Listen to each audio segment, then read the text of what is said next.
collarbone as I treated their orgasms like mirrors to convince myself that I was beautiful when I was 13.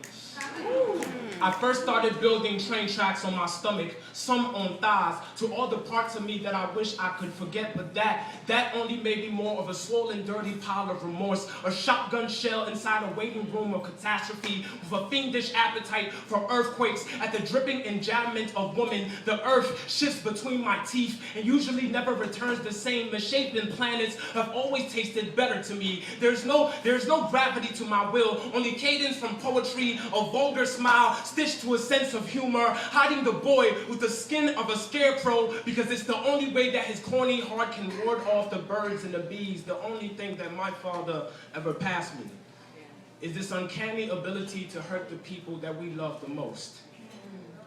In a split second, I lost the only woman that I ever truly loved. The very next year, at a random doctor's visit, I found out that I was alcohol intolerant. I've drunk so much over the years that liquor has become poisonous to my blood, so my very next shot could very well be my last. You know, God has a funny sense of humor.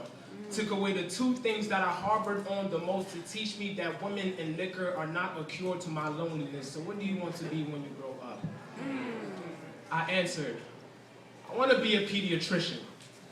One that helps save and heal children, starting with the one within myself. But who would have known that 15 years later, I would have made a stethoscope out of a microphone, write poems out like daily prescriptions, and turn the stage into a patient room for the healing to start within. Because when you're on the path of searching for the divine in yourself, you're often led to the harsh realization that you've been more Rick James than First James, with built-in fire escapes inside of your bones. For all the times that you want to run away from yourself, you know what? I used to want to grow up to become a cigarette. Made sense because I'm a cancer, but no chemotherapy to my astronomy. I radiate as a magnanimous collage of comic books, plantains, and electric sound, as a sun that is afraid to shine, but always willing to give all of its light to save anyone's sunset, which is all but the excruciating reality that I do not want to die alone and only be remembered as a small escape with a slow-burning pulse, kind of like a cigarette.